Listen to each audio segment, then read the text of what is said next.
Well, hello and welcome in.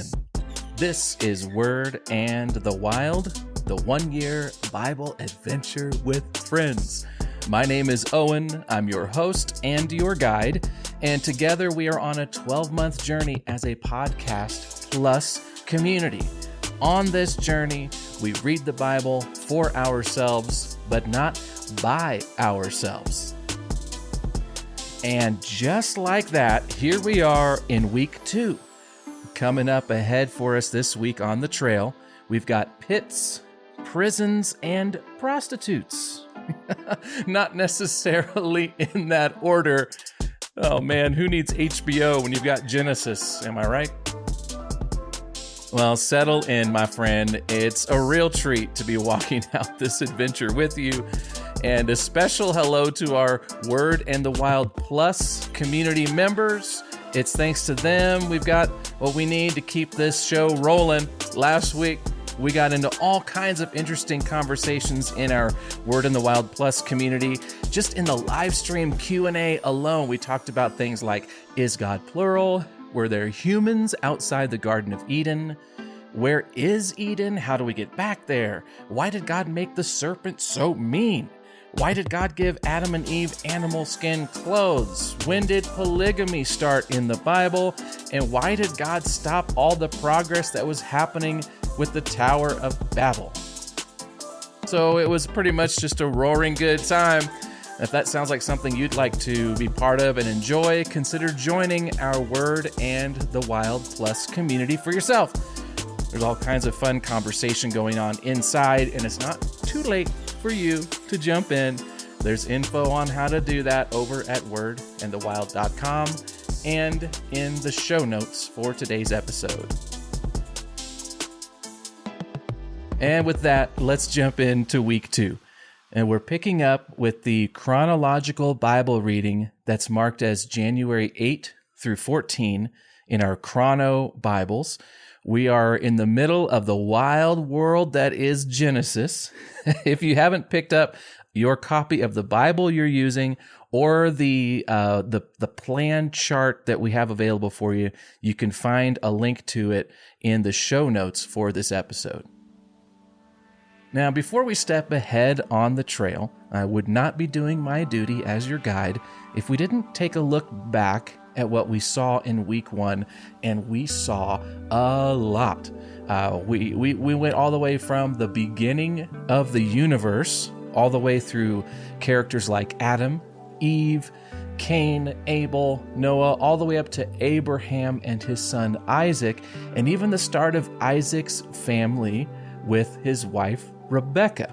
So that was all just in the last week. Now remember back at the very beginning, the establishing shot for this epic movie, and that's how we're trying to look at what we're doing here. We're trying to see the Bible like a movie, an unfolding story, an epic movie with an epic plot. And the establishing shot for this epic movie, we see God in the center of that shot because God is the main character of this movie. We met him literally in the beginning. The very word number 4 in our Bible is the word God. And since he is the main character, it's worth stopping here to ask ourselves what we saw from God this last week as we read. Who is God?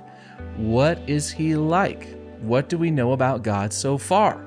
So, we're going to take a second right here. Seriously, based on what you have read so far, I'm going to give you a sentence, and I want you to finish the sentence. I'm going to give you a few seconds, think about it, and then say something out loud. Yeah, really, out loud. Go ahead. All right, here we go.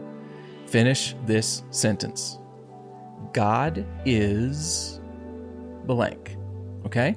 Based on what you've read so far, God is blank. Go ahead. Shout it out.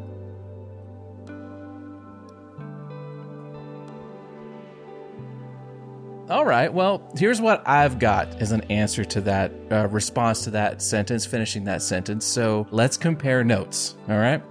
Based on what we've read so far, Here's what I would say. I would say, first of all, God is powerful. I mean, we saw God. He speaks time, space, the universe, and life itself into existence. I mean, he unfolds creation like a work of art with effortless delight. He loves every second of it.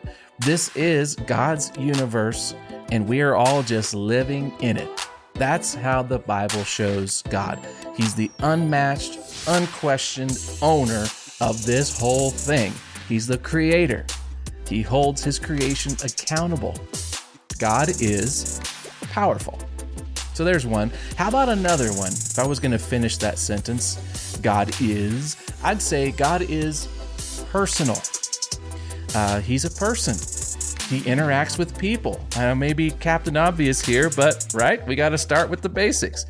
God walks and talks with Adam and Eve. He talks with Noah, Abraham, so many others. From God, we see emotion. He's pleased at the end of the creation week. It's all very good. Later, he's heartbroken at the state of affairs that leads up to the flood. He's a person. And from the Bible's point of view, you really can't understand God unless you watch how he interacts with people.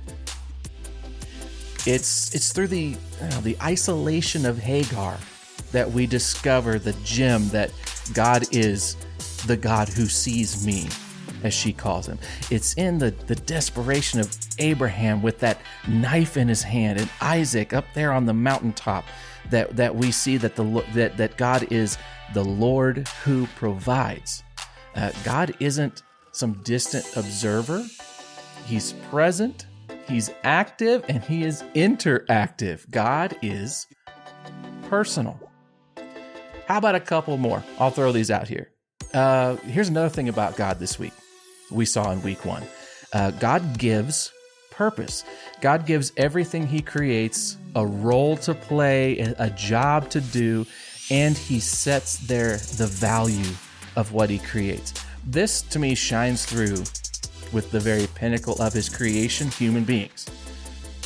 God creates human beings, male and female, in his image, right there in Genesis chapter 1. They exist to carry a reminder of God's authority and God's attributes into the world. God wants his image to multiply and scatter. So he commissions human beings to be fruitful and multiply and fill the earth. God wants to stake his claim and show his heart from every point on the surface of the earth through human beings who care for what he has made. So I say that's God giving purpose. God also, here's another one, God makes promises. We saw this all over, right? Some promises are conditional. For example, he tells Adam, if you eat the fruit, then you will die. If then, that's there in chapter 2 of Genesis. Remember that? That's a conditional promise. Others are unconditional. God just says he will do what he promises regardless of how others act, no matter what. Like his promise to Noah to never flood the entire earth again, or his promises to Abraham, which we saw fold out later in the week. How about one more? We've also seen that God has a plan. God is powerful. God is personal. We've seen that God gives purpose. I would say God also makes promises, and God has a plan. There's a plot to this story, and God is moving that plot forward. I mean, from his prophecy to Eve that one of her offspring will deal the serpent, that crushing blow to the head in Genesis chapter 3, whatever that means. I don't know. We don't not that far in the story yet, but it's got to mean something. That's evidence that God has a plan. Also, in God's prediction, remember that he predicts to Abraham that his descendants will spend 400 years enslaved. That was in Genesis 15 we read this week. These all indicate we're not watching some random series of events. God has a plan. And one more I see here.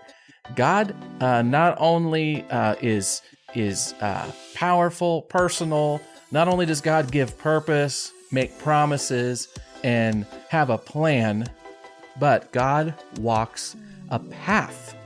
Not only does God have a plan, there's also a way he's moving that plan forward. He's carrying out that plan day by day, event by event, step by step. God walks a path. That's just some of the things we've seen about God so far. God's powerful, he's personal, God gives purpose, God makes promises. Those promises mark God's plan, and God walks a path to move his plan forward. To me, this is where the other characters in the story that we have met so far all come into play. Not only does God walk a path, but people can walk God's path with him.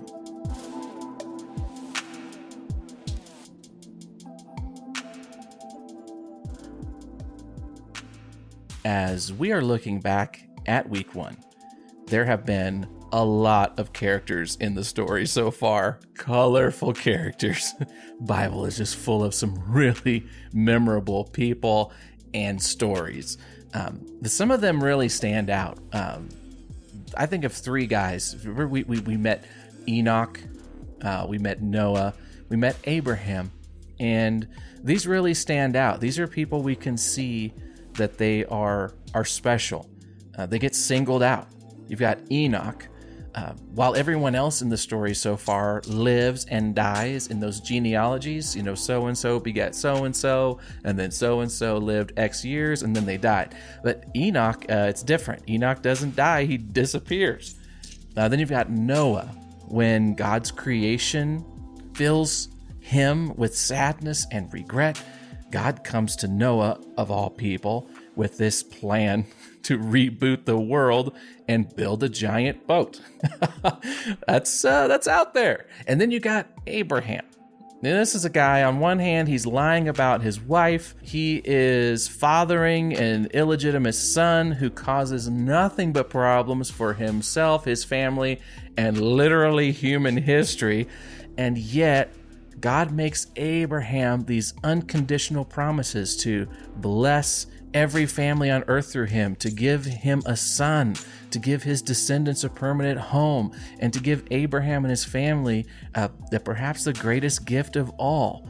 This idea that God says he promises in Genesis 17, remember this, to be their very own God, that they get to claim this creator God as their own God forever. That's amazing. So the question then is, what sets these people apart?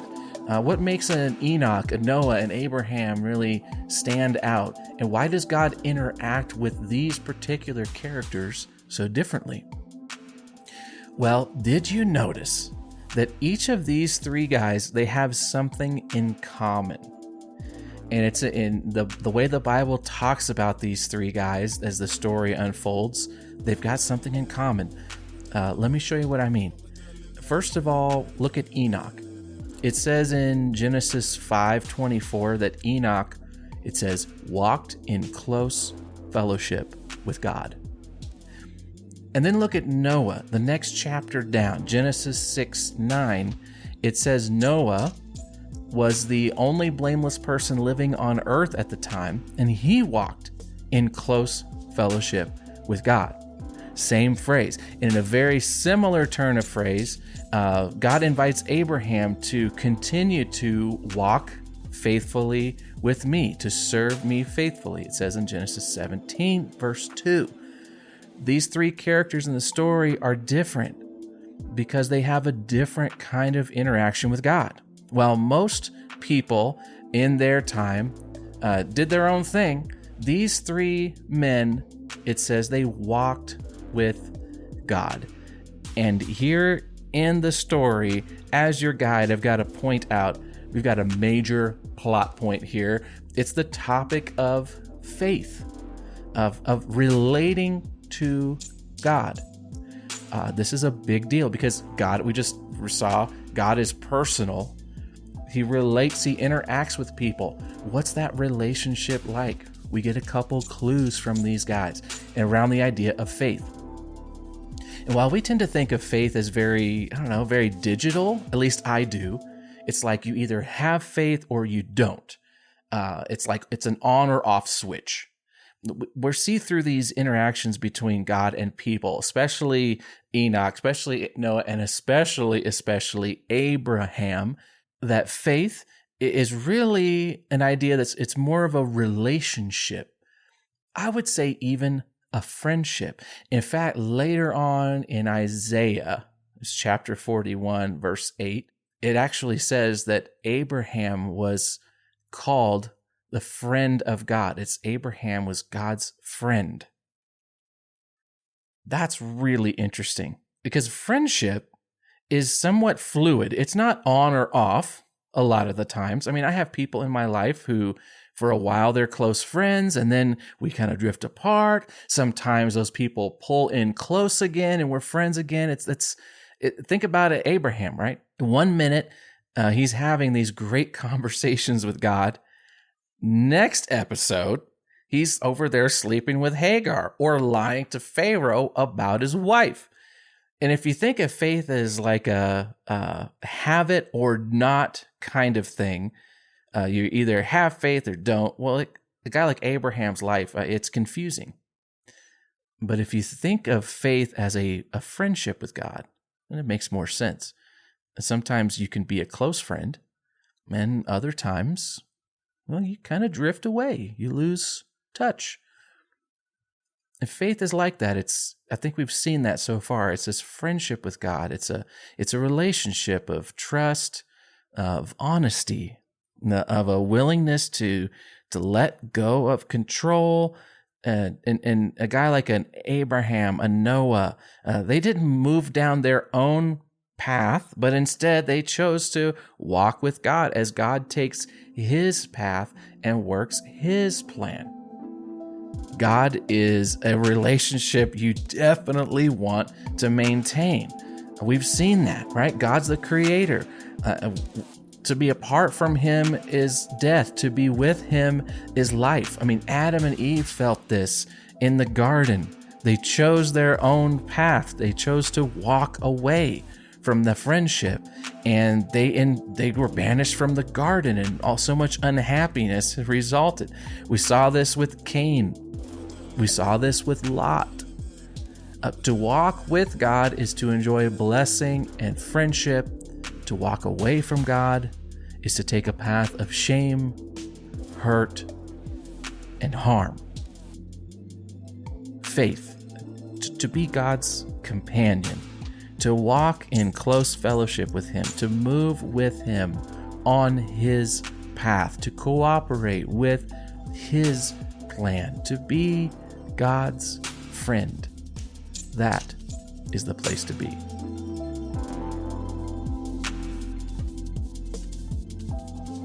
Well, that's kind of a long look back, but these are key storylines. So be looking for how those storylines pop up next, this week and going forward. Now, for this week, let's look ahead now, what's coming our way.